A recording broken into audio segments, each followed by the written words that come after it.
Okay.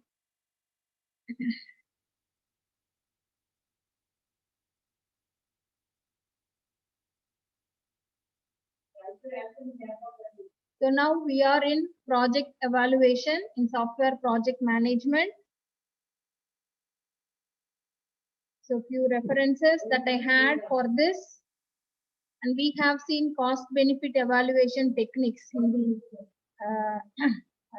evaluation category, project evaluation.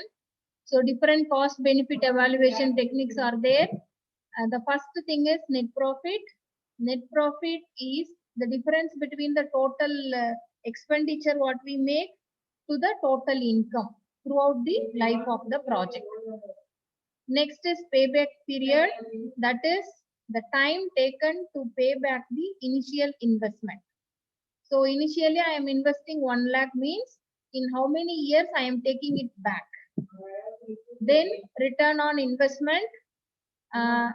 This provides a way to compare the net profitability to the investment required.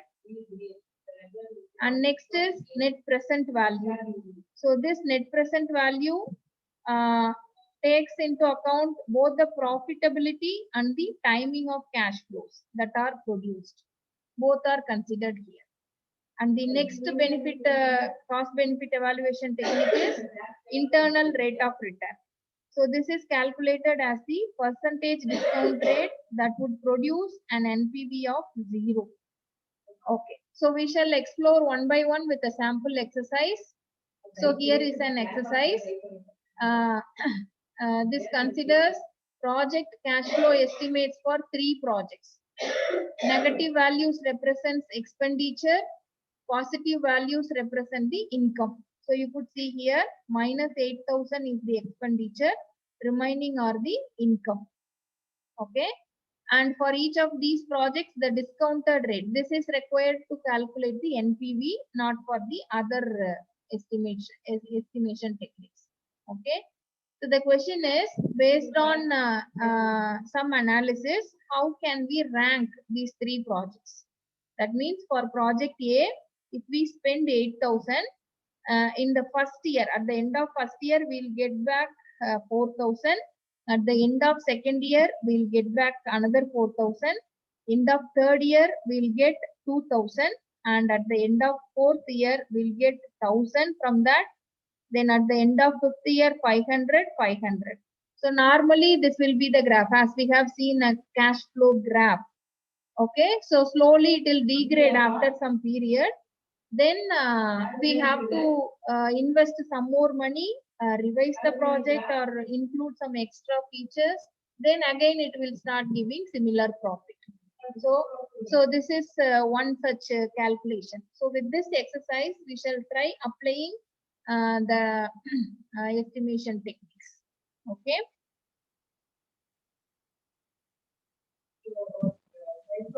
Now, so net profit, as we have seen, difference between the total expenditure and the income we have spent. So for project A, these are the income we are getting in every year. So that are to be added and that is to be subtracted from the expenditure that we made initially. So initially we made 8,000 rupees expenditure. So finally it derives out 4,000 as the net profit. So similarly for project B, if we calculate, we are getting 5,000 as the net profit. And for project C, similarly we are adding all the year-wise incomes, then subtracting it from the total expenditure. That is 10,000 for project C, and it is giving 6,000. So from this technique, net profit calculation technique, we could have some conclusion like which is giving higher net profit. Project C is giving higher net profit. Then next project B, finally project A. So this conclusion we could derive from this. So we could say, so higher net profit is given by project C. So we can think project C is better, but this is not giving uh, some insight into when that income is coming back. You could see here in project A, though the net profit is very low, in the end of at the end of second year itself, we are getting back the total expenditure. But here and all we could see we are getting it at the later stage. So this net profit technique doesn't consider this aspect. Okay, when the timing of cash flow. So we could conclude that uh, with the same investment, project B is giving a higher profit. So we could see here both A and B are having 8,000 investment, but this is giving higher profit. But with a little higher investment, project C is giving final higher, like little higher than that. So we can consider this as a very small project in thousands only. Okay, it is giving a profit in thousands in terms of 1,000 rupees. So a little higher investment, but it is giving 6,000 as a final profit at the end of 6th year. But as I told, when we are getting back the total 10,000, when I am getting back. So that sort of consideration is not made. So this net profit takes no account on timing of cash flows when it is coming back. So that was not considered in this case. So net profit, I cannot consider net profit as a best scheme for evaluating a project. So what they did is they are going for the next technique, payback period. So payback period, at what time we are getting back the initial investment. So that is the idea of this. So based on this, we could see 8,000 is the initial investment for project A, and in 2 years I am getting it. And after that, I am getting all these are extra. Okay, extra. And here for project B, initial investment is 8,000, but to get it, I should wait up to 4th year. So here only I am crossing this 8,000. And for project C, initial investment is 10,000, and to get back the 10,000, I am waiting up to 3rd year. You could see after 3rd year, I am getting back the total 10,000. So payback period for project A is 2 years. Payback period for project B is 4 years. Payback period for project C is 3 years. So in this way, if I think project A seems a good project. Project C is next and project B is third best. So this is giving another different way of concluding the projects, isn't it? So, so we could say when we compare the net profit. So net profit project C is giving a higher net profit, but project C is having 3 years payback period. And here the next thing in net profit is project B 5,000, but that is giving 4 years. That is taking 4 years to take back the initial investment. So in that perspective, we cannot choose that. Compared to project A, net profit is 4,000, but in 2 years we are taking back the initial investment. So this for small investment like 4,000, 5,000, 8,000 and all, I think we cannot go with this payback period. For bigger investments like 10 lakhs, 50 lakhs and all, quickly we are getting back means that itself is like the interest what we are imposing on that initial investment, that is getting reduced, that we can include in the income. Okay, so in that case, these type of projects that are giving the amount back quicker seems to be better. Okay, so this is one analogy. And if we conclude that payback period based evaluation is very simple to calculate, and additionally it is not sensitive to small forecasting errors, like I have predicted at the end of 3rd year this much amount will come. That may go wrong sometimes because that is a simple forecast. We are simply predicting it. So that simple forecasting error may not result in the evaluation, may not result wrong in the evaluation, payback period based evaluation. Okay. Though these two advantages are there, we have a downside here.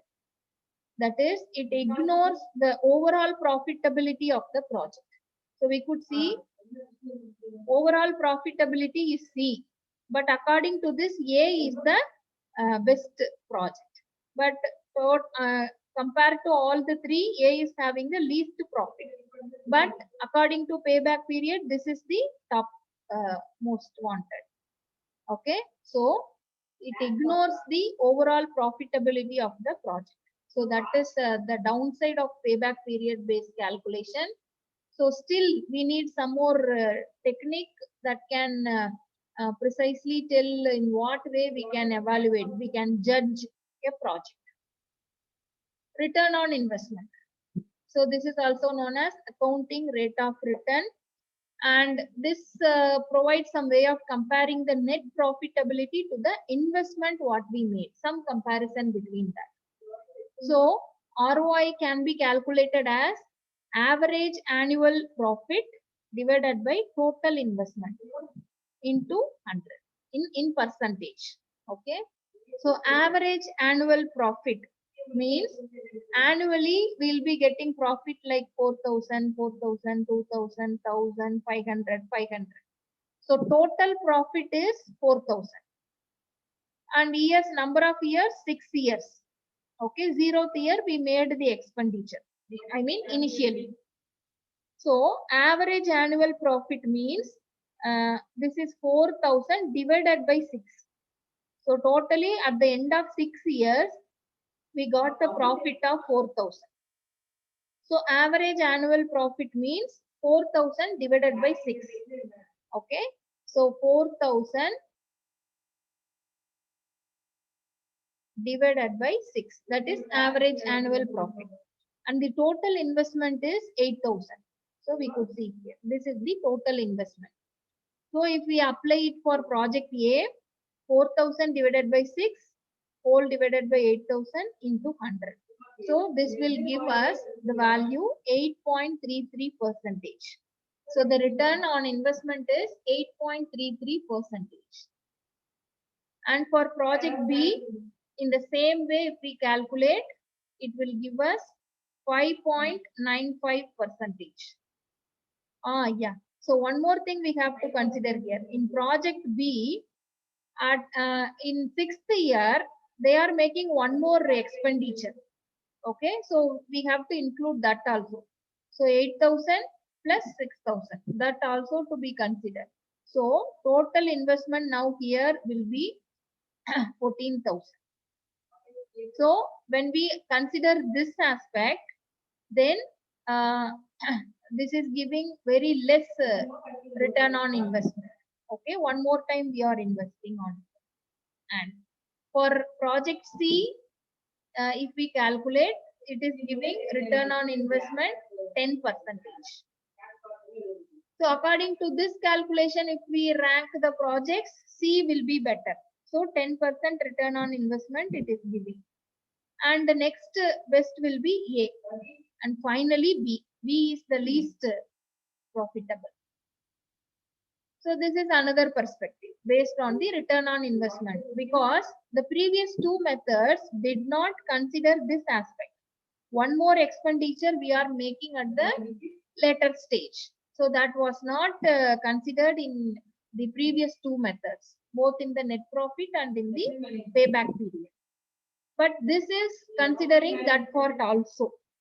Okay. So in that perspective, this seems a good evaluation technique. Okay.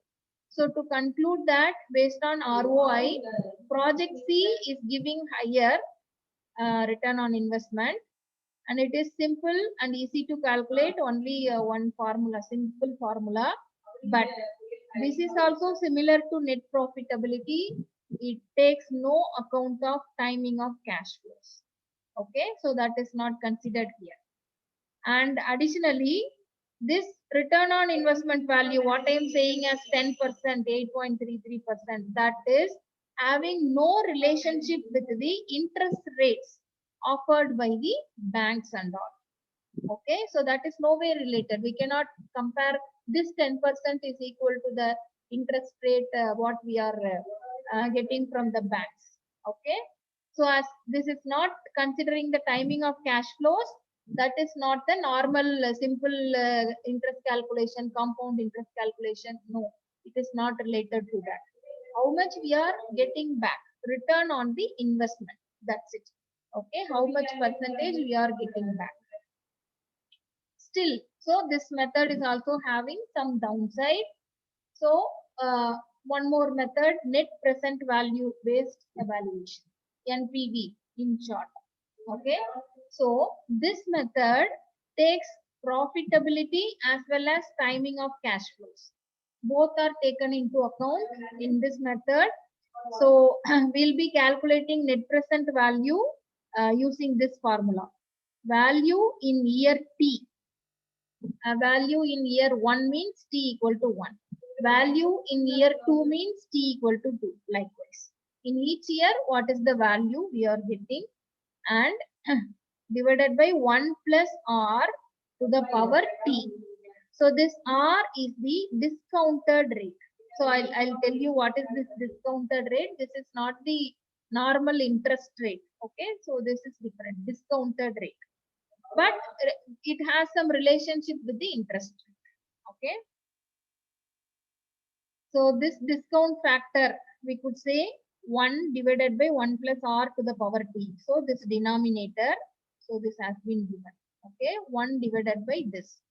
So if discount factor is calculated using this, then net present value will be discount rate, discount factor into value in year T.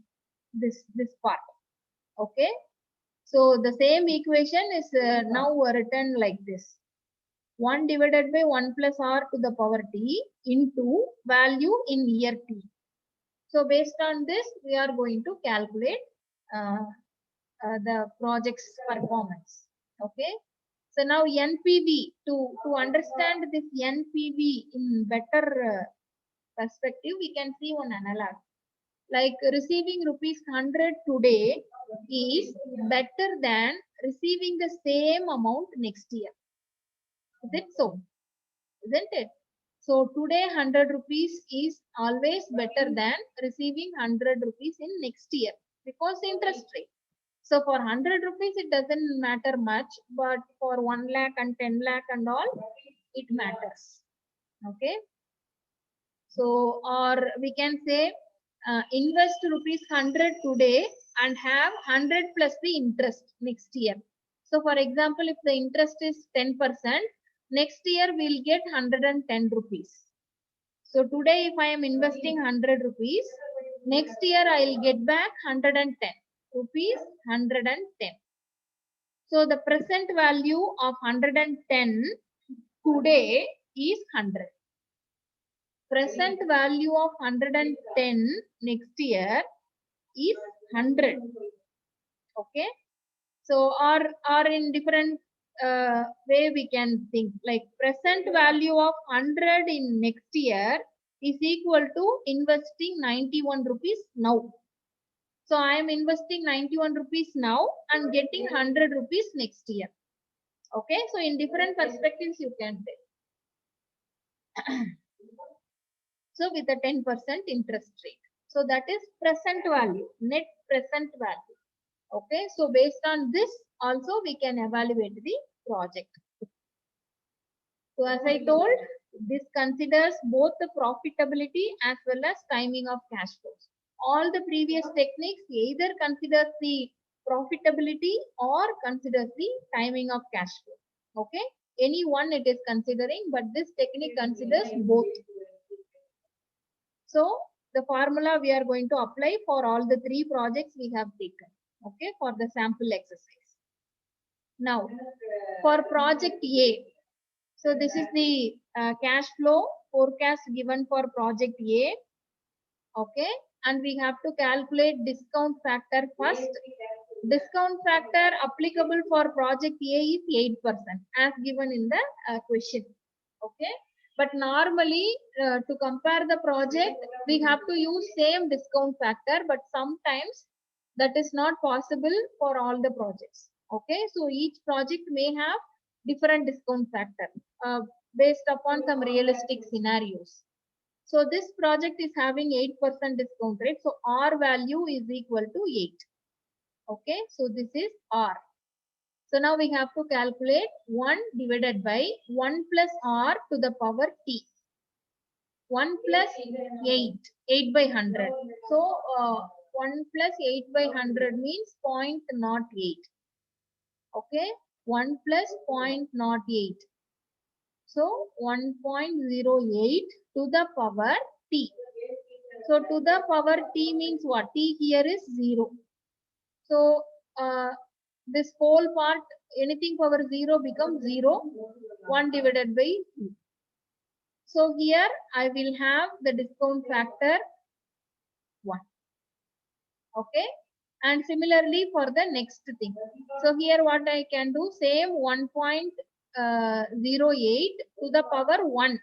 Now the value of T is 1. So 1 divided by 1.08 to the power 1. 1 divided by 1.08. So you can quickly calculate and cross verify the answer. So we have to calculate it for all. 0.9259 for this, for the next year, for the next year, for the next year, 5th year, 6th year. So these are discount factors, okay, for each of the years.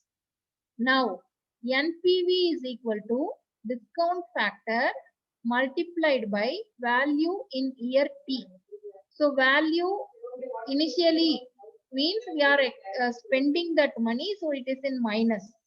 So, discount factor multiplied with this value. And here, this discount factor multiplied with this value.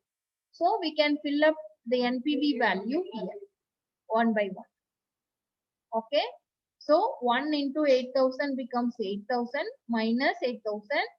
0.9259 multiplied with 4,000 becomes 3703.6.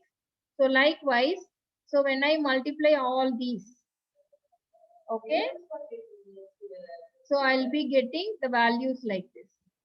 So the total NPV I'll be having while adding all these information. Okay, so that will give me the total NPV. So when I add all these, it gives me a positive value. It should give a positive value. If it is giving a negative value, we invested a lot and only getting back a small. So that is not considered for acceptance. Okay, that project is not worthy. Okay, so NPV should come in a positive value. Then only we are considering that project for evaluation. It is coming in a negative value means we are not considering it. Okay. So NPV for project A is around 2000, 2110.8. Similarly, we shall calculate NPV for project B and C. So for project B, the discount factor, the discounted rate is 10%. Okay. With 10%, how do we calculate this? R value is now 10. So 1 plus 10 by 100. 1 plus 10 by 100. So it will be 0.1. So 1 plus 0.1, 1.1 to the power 0 means initially it will give us 1. And for the next year, 1.1 to the power 1. 1 divided by 1.1. Likewise, 1 divided by 1.1 to the power 2. So, we have to calculate all these values one by one. Okay. So, 0.9091, 0.8264, 0.737513, 0.6830, 0.6209, 0.5645. So, these are the values we are getting. Now, we have to multiply the discount factor and value in year T. So we have to multiply all these and we can give the value here. So this will give us result like this. And when I add all these, that will give me the final NPV, net present value for project B. So this is coming around 1870. Previously we got for project A 2110. Now this is giving 1870. So with these two values, what you could conclude, which is better, A or B? Net present value. So it seems like initially we are investing 1817 something and we are getting that much profit. For project A, we are investing 2100 and something and we are getting that much profit. Okay, so in that way we can compare. So lower NPV is beneficial. And similarly for project C, if we calculate, so this is having 12% discounted rate or value equal to 12 here. So it will become 1 plus 0.12. So 1.12 to the power 0 to the power 1. Likewise, 1 by 1 I can calculate and fill here. Then I can multiply the value in year T and the discount factor and I'll get the discounted cash flow. Okay. So finally I should add all these. I'll be getting NPV value as 1070. So that is the NPV value for project C. So this is even smaller. Net present value is 1070, but we are getting profit 6000. Okay, net profit is 6000. Net present value is 1070. So this seems better among all, isn't it? So in that way, project managers, these are very small amounts, but originally all these calculations are applied for bigger projects in lakhs and millions. Okay, bigger projects it is applied. So to finally conclude everything, we could say based on net profit, project C is giving 6000, B is giving 5000, A is giving 4000. So C is first, B is second, A is third. Okay, so in that way we can conclude this. And based on payback period, A is getting back the total expenditure in 2 years. C is getting everything in 3 years. B is getting back everything in 4 years. Okay, so A is rank 1, C is in rank 2, B is in rank 3. And based on return on investment, we could say C is giving around 10%, A is giving around 8%, B is giving around 5%. So based on this, C is in rank 1, A is in rank 2, B is in rank 3. So all these are giving different perspectives, isn't it? So according to the nature, according to the realistic scenario, which is important for us, okay, based on that we can conclude. So they have to do almost multiple evaluations. They have to apply different evaluation techniques and to put everything together, and they will derive some sort of conclusion, and based on that the project manager has to decide. So we cannot say, we cannot even conclude, yes, project C is better. Okay, 2 times it has come. So based on net profit also C is first, based on return on investment also C is first. Simply based on this we cannot have a blind conclusion, because it depends upon the scenario, background scenario, what is the original situation there, what exactly they want. Okay, so based on all it has to be considered. And as a project manager, what they are concluding, they can have some justification on it. Because of these reasons, I am choosing this project. I am giving rank 1 for this project, rank 2 for this project. A complete justification he has to make. He has to show all these evidences why he is telling like this. So that is required for a project manager to justify it to the organization or the management. And based on NPV, again, this is giving another. So you could see here, it is similar to the net profit. Okay, C is giving lowest NPV, and next lowest is B, and the next third lowest is E. Okay, so we can have some conclusion out of it. Initially, I could make only 8,000 as investment, not 10,000. For simple values we have taken, but originally if you think 8 lakhs, 10 lakhs in that perspective, this 2 lakhs means a lot. I can spend 8 lakhs, okay. 10 lakhs means it is difficult for me, means project C I cannot take up. Okay, so I have to go with the second option, project B. So the conclusion is not always a single conclusion. It depends. Okay, it depends upon the perspective. So in that way only we can have conclusion. Okay, so different problems we can try different exercises. Different exercises we can try solving, and we can have variety of conclusions. Variety of conclusions, and this is another exercise. You can quickly take a snapshot. You can try these 4 methods like net profit, payback period, return on investment, and NPV. So these 4 project cost benefit evaluation techniques you can apply. I'll be sharing you those formulas. Okay, this PPT in the Google Classroom, you can refer that also. You can take screenshot of this question. You can try it on your own, and each of you will have different conclusion. Okay, different ranking, different conclusion. Why you have given rank 1 for this project, why you have given rank 2 for this project, like this. Okay, so that you can try practicing.